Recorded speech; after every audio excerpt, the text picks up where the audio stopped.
Joining us in the studio is Tim Psaledakis and Sarah Psaledakis. How are you guys today? Good. And we're going to talk about jewelry and things you can do with jewelry. Now, Tim, let's talk first about where you're located. My store is located actually right near these studios. I am just to the right of Ben & Jerry's in the Village Barber Shop and to the left of Fields of Ambrosia, and also here we have Sawyer River Knife and Trading, all kind of behind the Olympia Sports location. Yep. So you can, in the summer, you can, get that big ice cream and come in and browse jewelry. It's funny, I usually have the sign right there on the door that says, pets, ice cream, and kids welcome. And that really freaks out people when they're going into a jewelry store.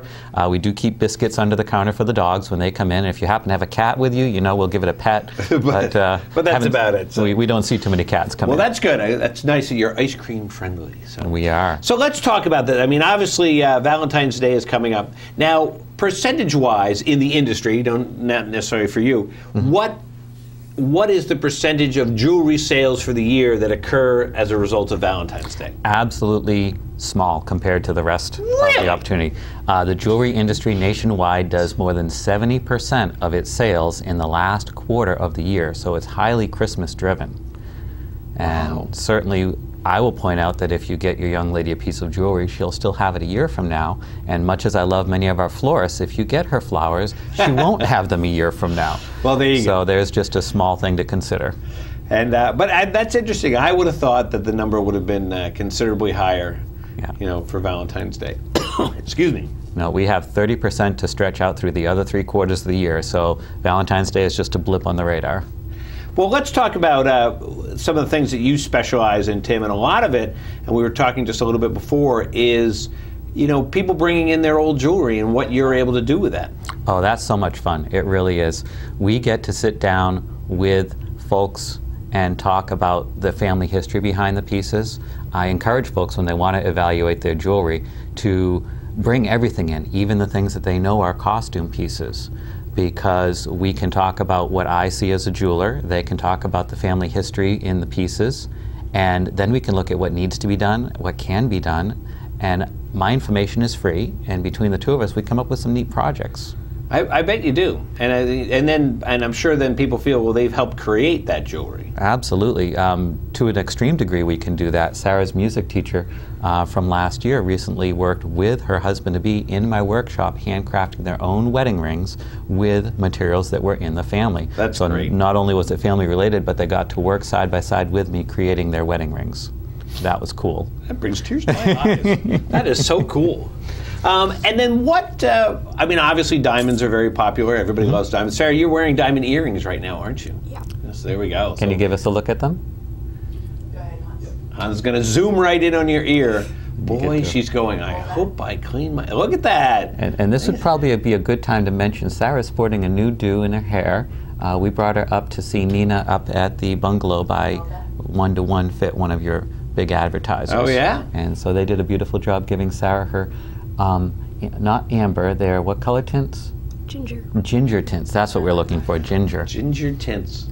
I like ginger snaps myself. Well, very nice earrings, Sarah. And do you have a matching one on the other side? Yes. Okay. Didn't know if you were just, Well, that's when she goes, no, Dad, I'm only wearing one. Where's the other? So let's talk about that. So what, besides diamonds, what is the most popular stone? Because I see here you brought a lot of, but I'm seeing a lot of purples and blues. Well, the tray that I brought here is full of stones that are mined in the United States. Most of these stones came out of the ground here in New England. Maine is famous for the tourmaline that occurs in many different colors. Also, we have amethyst in here, which is a purple variety of quartz. And quartz can occur clear. It used to be marketed 100 to 200 years ago as Welsh or Cornish diamond. So there's a little bit of history behind the stone there. Also, we have some aquamarine. And aquamarine is found not only in Maine, but also quite a bit here in New Hampshire.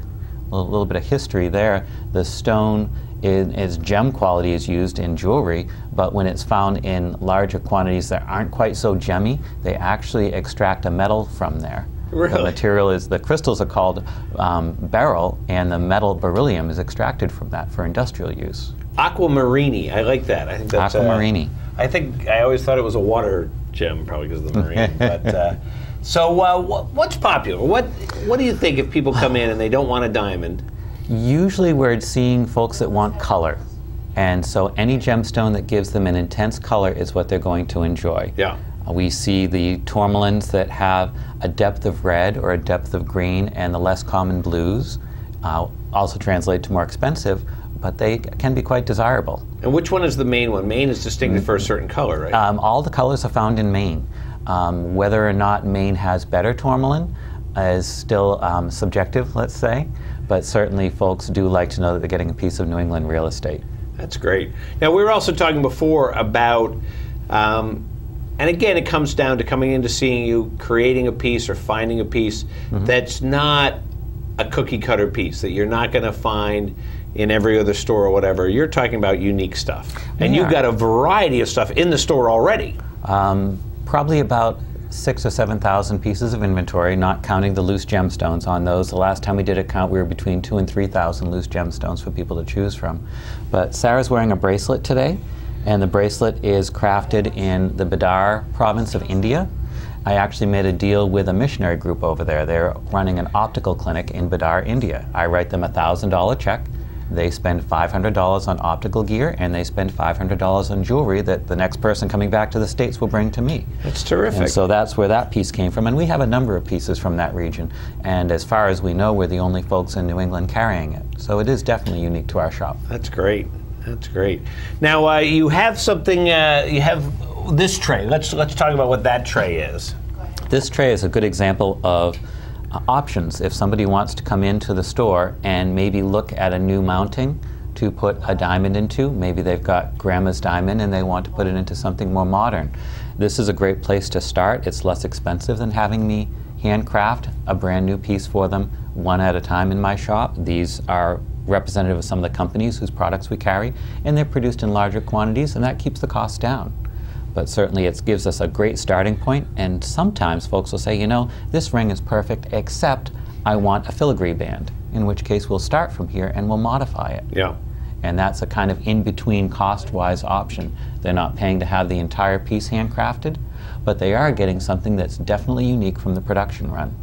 And unique for them. Absolutely. So that becomes a great thing. So, all right, now, are we giving something away today, Tim? Is that what I heard? Absolutely, and I came in with a blue topaz that weighs about 6.2 carats. The value on a piece like this is about $200. And my suggestion was to have somebody call in that might be able to explain the percentage of gold that's contained in a piece of 18 karat gold jewelry. So that's going to be our watch and win question. I have to discreetly get the phone. Showing the gem. And so let's talk a little bit about that gem, Tim. It disappeared. Now it's coming back. There we go. We're coming right back to the gem. Okay, now we have our watch and win question. All right. So here's the question: what percentage of gold is 18 carats? Is it 25%, 50%, 75%, or 90%? So let's see. Good morning, White Mountains Today.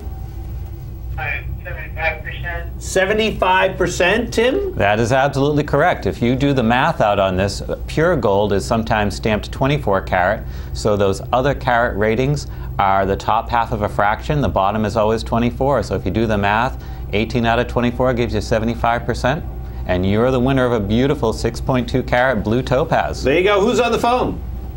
Tim. Hey, Tim, how are you this morning?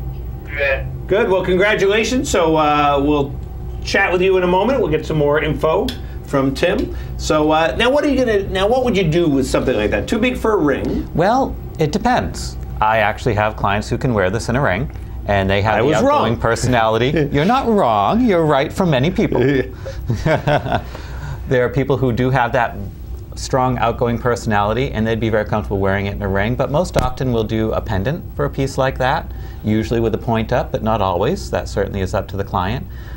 Every once in a great while we do get a request for a belly stud, and we do make those with gold components. That would be a really big belly stud. Well, it wouldn't be the biggest I've ever built. Well, there you go. So, Tim, what are your hours? Normally we're there in the shop Tuesdays through Saturdays, starting about 10 o'clock. Mondays during the season, I'm up on Cranmore with Sarah's group of kids from the ESSC, so we're having fun there. Terrific. And Sundays, usually we try to take some family time. I do have a friend who's looking at helping us out, so we might see those hours increase. And so this week, if somebody wants to come down and see you and do that Valentine's Day purchase, you're going to be there. Anytime after 10 o'clock on Tuesday through Saturday, they should be able to catch us. Well, that'll be great. And there's your website, and a lot of great pictures on the website. I'm sure this is just a sampling of all the items that you have there. I've got a good friend, Kate Stanley, who's working the website for me, and she actually steals the pictures from my Facebook, which has obviously more pictures to grab. You're welcome to look us up on Facebook or use the website. All righty. Well, Tim, thanks. Tim. It was Tim. Yes, correct. Tim won. You're here, works. Tim, so it just threw me off here. Tim and Sarah, thanks so much for coming down. So, Sarah, do you get to, like, just on a, like if your dad owned a candy store, you could probably go in and, grab a, candy bar once in a while. Do you get to do that at the jewelry store? Yes. Yeah. Yeah, okay, thank you. Well, there we go. I'm going to have a lot of requests for adopted children. That's right. Well, thanks so much for coming down, and definitely check out Tim Psaledakis and Friends Jewelry right here in Norcross Place. And we'll be back here in a minute on White Mountains Today.